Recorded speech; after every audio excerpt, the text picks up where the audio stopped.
So, a common talking point on the right is what it means to be British.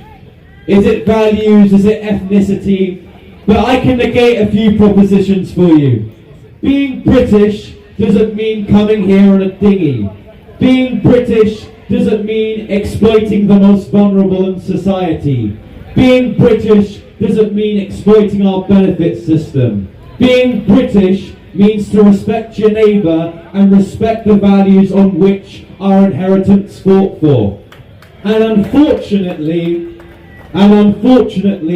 these British values aren't being reciprocated by the sectarian politics that troubled the Southampton Patriots.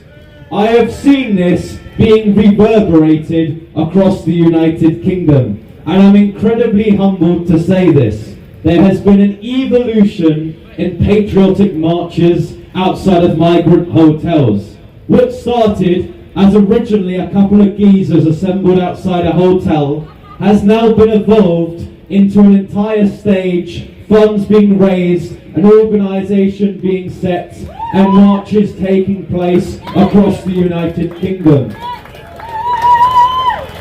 And as said by the organisers, us speakers are honoured and humbled to be platformed by the people that set this up. We're standing on a platform of actual working class British people, and I'm incredibly honoured to be here today.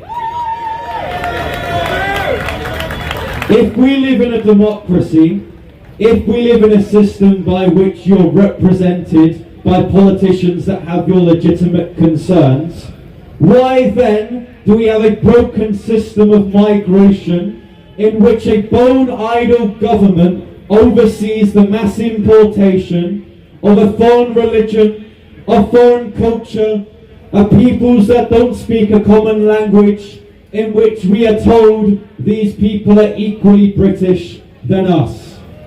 I consider someone to be British by the merit by which they contribute into this country.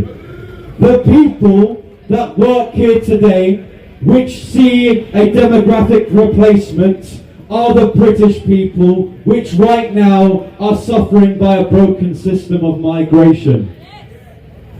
I can tell you this from experience. Statistics are distorted, but anecdotes in my personal experience are the best.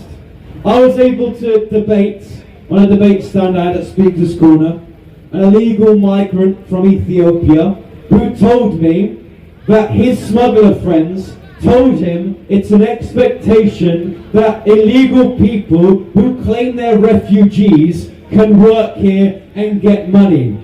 Now, people who are fleeing from persecution, firstly, don't typically come from Ethiopia, and secondly, shouldn't immediately come here with their concerns to work. If you're fleeing persecution, your family comes first. If you're fleeing persecution, your safety comes first. Not how much money you can earn off Deliveroo, but rather the fact that you live and you should respect a safe country. For an island nation, we're expected for such high obligations to accept these people, even though it's so difficult and dangerous to come here. However, due to the fact that we don't have a backbone in this country, we've been able to roll out the red carpet. So I'll make it very clear. If you don't have a valid asylum claim, you're not welcome here. If you don't respect women and children, you're not welcome here. If you can't be bothered to speak this language, you're not welcome here. You're welcome here if you pay into the system, respect the community, and stand with us. And that is the message of every patriotic movement here in the UK. You're welcome here if you march with us. If you're against us, then go home.